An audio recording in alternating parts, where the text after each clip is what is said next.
Greetings and good evening. My name is Jamila Carmichael. I'm with the American Diabetes Association. And today we're so thrilled to be here at Columbia University for the first ever Diversity Gala. And standing here beside me, I have the leader behind the force, Ms. Dion Polite, Senior Market Director of Programs and Outreach. Dion, welcome. Thank you so much. Thank you so much for being here as well. Well, the theme tonight is An Evening in Paradise. The chair, actually, Wayne Francis, came up with the idea, and between the committee and the chair, it is for each one of us to feel as though we're in paradise as we enter into this facility tonight. We are honoring several different people that have done really remarkable things within their particular communities. Dr. Muriel Pettioni in the African American community, Dr. George Liu in the Asian community, Adolfo Carrion Sr. in the Latino Hispanic community, and last but certainly not least, Keith Phillips, who was a part of the Shinnecock Tribal Council out in Long Island. We are also having our inauguration of our Diabetes Ambassador Program, and with that we're honoring Damon Dash from the Damon Dash Group. He's the CEO there, so this is the first ever Diabetes Ambassador Program, and we're doing it with Damon, which is really very exciting. Standing here beside me is another leader behind the force, and that's the chair of this event, Mr. Wayne Francis. Wayne, thank you so much for joining us. My pleasure for being here, Jamila. Started out with the fact that I am a former staff member of the American Diabetes Association, where I was employed for approximately 2 years as the Diversity Outreach Director for the African American program. And essentially, after I moved on from the organization, I wanted to continue my volunteer efforts because I really believe in the cause and the mission of the organization. I'm currently employed by Columbia University. That's where I moved on to after I left the ADA, and I serve as the Director of Community Employment Programs currently, which is a part of the Human Resources Department. I'm currently responsible for outreaching to the local community in order to try to improve hiring from the local community within the university and to help diversify the staff. So when the ADA decided they wanted to do this event, we said, let's look and see how the Columbia would be willing to support it, and we reached out to them. They were very amenable, so we decided that this would be a select, upscale type of a venue that would be easy for our different participants and targeted audience to try to come to. And, you know, Columbia's been behind us, and we appreciate that. We have a medical center here at Columbia, and matter of fact, we have the Naomi Berry Diabetes Center up on our medical center campus. And so I dare say Columbia is on the leading and cutting edge of doing research to address the issue of diabetes and how it's impacting communities of color. Hi, my name is Jenny Mendez. I am the Administrative Coordinator here at Naomi Berry Diabetes Center. This side of the Diabetes Center, we have the nurse educators, the podiatrists, and the ophthalmologists work from this side of the room. Our patients that come to the Diabetes Center, they just don't get to see the doctors, they also get to see the nutritionists, the nurse educators, the podiatrists, and the ophthalmologists.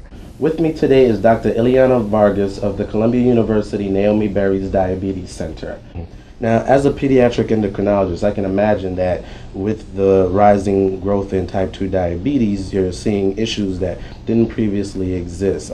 What is the center doing to proactively begin to address this issue in the community?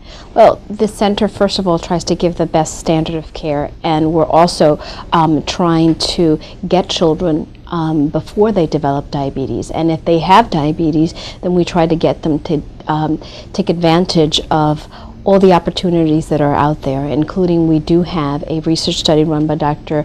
Natasha Leibel called the Today Trial, where we're trying to encourage kids and bring them in to basically give them an opportunity to get the best care. And we're back again here with the American Diabetes Diversity Gala, first ever, and I'm so excited to be standing next to one of our strong leaders behind the force. So many, but this particular lovely woman, Maudine Nelson, has been involved with ADA, and I'm just so glad that you're able to join us here today. Oh, it's my pleasure. Being a dietitian, I always show up for a good meal. And there's going to be good food. Yes. Well, let me just ask you, this first ever Diversity Gala, what do you think it's going to do in your community as far as making a difference in just educating people about how diabetes it just affects us all? Well, the gala will be a wonderful springboard for people to see that it isn't something that affects one ethnic group or one age group, that it is an equal opportunity demon, if I may. Mm-hmm. That there's no such thing as a touch of diabetes, there's no such thing as borderline, and that there's no diabetes that's more severe than another. That it really is something that is going to affect the rest of your life, the quality of it, unless you can have the benefit of good diabetes management skills. We have more leaders behind the force. Joining me here is Baron Carr. Baron, welcome. Well, thank you, Jamila. Pleasure to be here. Tell us a little bit about how you became involved with the American Diabetes Association. Okay, well, I guess it started over a year and a half, going on 2 years, where I became part of the New York City Leadership Council for the American Diabetes Association at my former employer, which was J.P. Morgan Chase. I currently moved over there in December to Allianz Life, of insurance company of North America, where I now head up the multicultural marketing there. I am going to be the MC tonight, so I'm very excited and passionate about being here. And two, we have some great people that are receiving awards. I mean, just think about it. The American Diabetes Association, #1, the first ever diversity gala. How couldn't I be a part of it? And these people who really support it, such as the Damon Dashes of the world. I mean, I think that's powerful. I think that shows a lot of support for our communities. Our first presenter for the evening is Congressman Gregory Meeks in the Reaching People Native American community.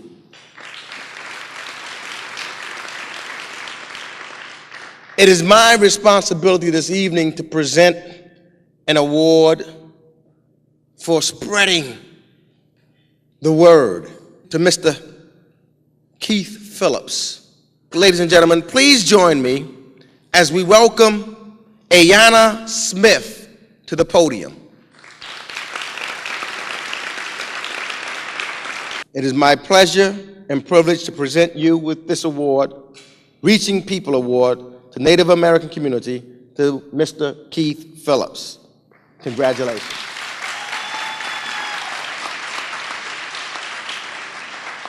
Kwani Domba. My name is Ayanna Smith, and I'm actually a product of Keith's wonderful work.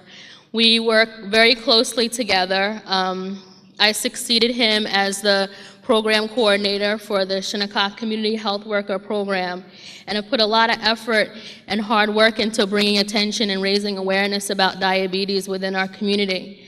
I'd like to thank and honor the American Diabetes Association for including us and thinking about Native people when thinking about diabetes. Too often, Native people are excluded, and unfortunately, there are a lot of healthcare disparities that exist within Indian Territory. And unfortunately, we lack access to a lot of resources, both resources that are available to the American citizens and resources that should be available to us that are culturally relevant. Our next award is the Reaching People Award in the African American community.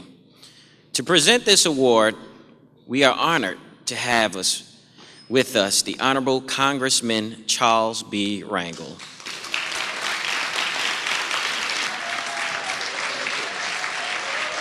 Thank you. This is a great honor. I want to thank Wayne Francis for bringing together not only such a diverse group, but such a dedicated group to understand the real dangers of diabetes. I cannot think of anyone that has given up more and given more inspiration for whatever the cause is, whether it's medicine or whether it's civic affairs, and indeed, if it gets rough, even political advice, than Dr. Muriel Pettione, and I am so honored to be able to honor her this evening. Thank you very much. I certainly appreciate this award, particularly because I've been talking about diet for a long time, and it's taken, I guess, 20 years to really sensitize people and make people aware of the value and the difference a diet makes. We have to break the cycle of our lifestyle and our inherited love for certain foods. It isn't the foods, it's the way they're prepared and how much of it is eaten. So if we could just sow that seed and emphasize the fact, and that's not only true of diabetes, it's whatever you have, heart disease, hypertension, whatever. If we have it, we can take care of it. And if we take care of it, we can live a long life. Thanks very much. I really appreciate this. Adolfo Carrion Jr.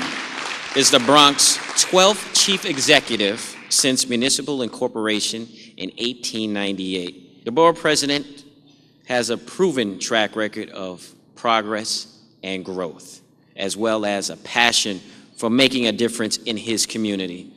Please welcome him to the stage, Adolfo Carrion Jr.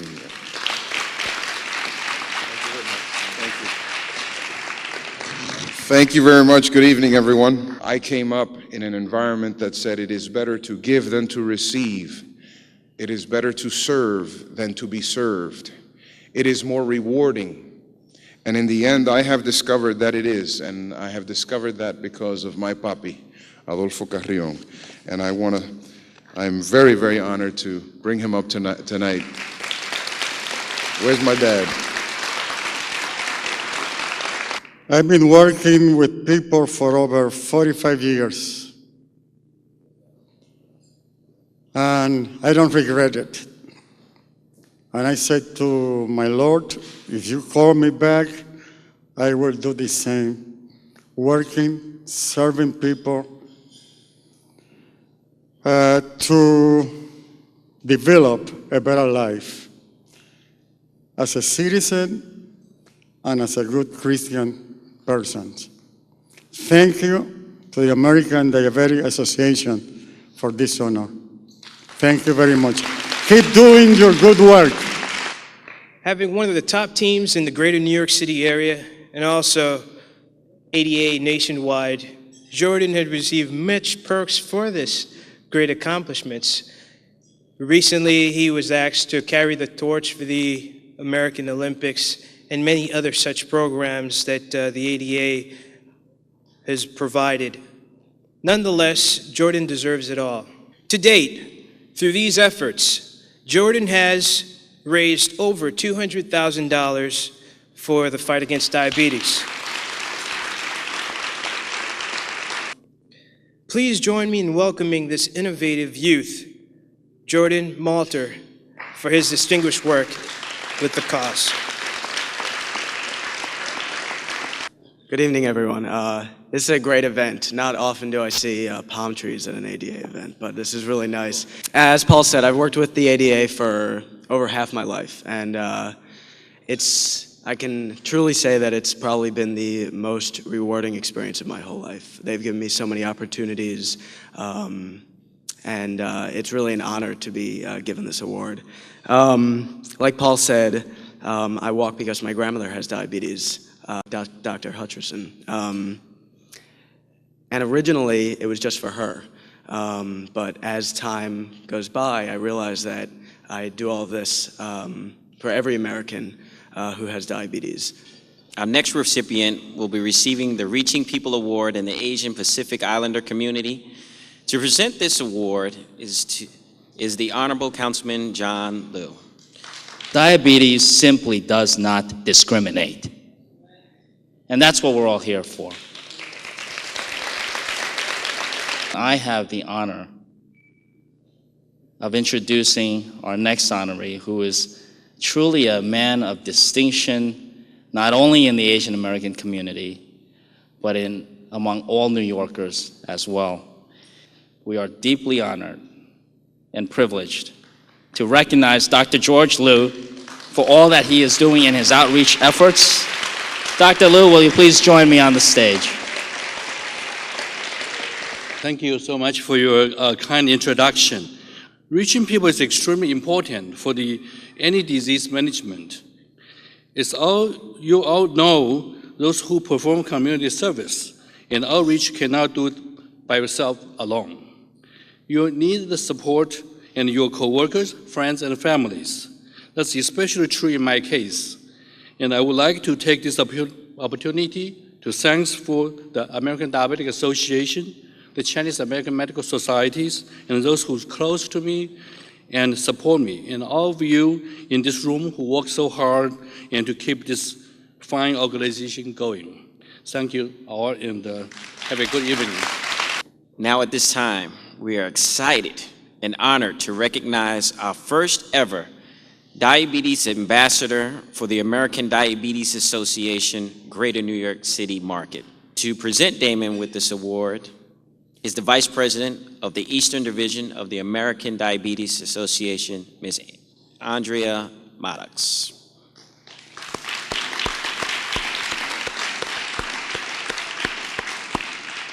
Well, I have to tell you, I am most humbled by everyone that has come before me tonight, and most impressed. It has been a wonderful evening.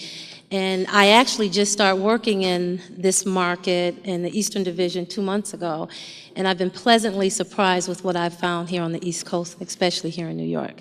The name Damon Dash is synonymous with success in the urban business world. In actuality, he's more than urban business. He's a phenom. At 33 years of age, Damon has constructed an empire, a highly revered hip-hop kingdom that includes an apparel line, entertainment, publishing, consumer electronics, spirits, and a nonprofit outreach program. All this while living with type 1 diabetes. Please join me in welcoming him to the stage. Damon Dash. First, I want to thank the ADA and Deon Polite for calling me every day until this actual event happened. You know, I was about 15, and all of a sudden, I started to get very dehydrated. I started going to the bathroom a lot, and I got very sluggish. I didn't understand what was going on with me, and you know, there was a lot of different kind of diseases floating around in the air, and I thought I had the worst one you could possibly think of. So I was reluctant to go to the doctor. So I just thought maybe I could shake it off and I'd get better. Eventually, I felt so bad that I went to the doctor, and when he told me I had diabetes, I was like, yes, it's just diabetes. And then they explained to me what I had to do to control it, that there wasn't a cure for it. And I was like, I'm cool with that as long as I'm gonna continue to live. And then they, showed me how to control it, but I didn't quite understand it. I was young, and I was still excited about being diabetic. I have to check my blood about 10 times a day in the mix of everything that I'm doing because, I don't always know, I like to eat what everyone else eats. So I'm checking my blood, I'm constantly counting the carbs, and then I have to take the insulin based on how many carbs I've, consumed. And it's not an easy thing, and it took me a while to get it. And I have to do that when I'm on tour, whether I'm in a meeting, whether I'm on television. I actually caught a reaction the other day while I was on the Tyra Banks show, and I had to explain why I was sweating so much and why we had to stop. And it wasn't embarrassing to me, it was just a reality. But it definitely is a 24-hour disease. And if it's not controlled, you don't feel it immediately, but when you get older, you will suffer. So when the opportunity presented itself, when Ms. Polite called me, I was like, of course I'd talk about it. I'm not ashamed of it. I have no problem with it. And then she started to explain to me how influential I was. I didn't really understand that. I mean, I think I'm kind of cool, but for someone else to tell me is a cool thing. And I started to think, yeah, I guess if people are ashamed of being diabetic and no one wants to embrace it or even acknowledge it, if someone like me, who's at the forefront of the hip hop community and all these other things, hopefully I could, not to say make it cool to be diabetic, but at least be cool to control and understand being diabetic. Thank you very much. I'd like to say thank you to my father, my uncle, my partners, Biggs, Darian, everyone else, and everyone here. Thank you very much. And now we're finally closing out a wonderful first-time affair here with the American Diabetes Association, New York City office, Senior Market Director Deon Polite, the program outreach team, and most importantly, BRT. We thank you for your support in filming this wonderful occasion. Let's give it a shout out to Lock and Roll Production. How about it?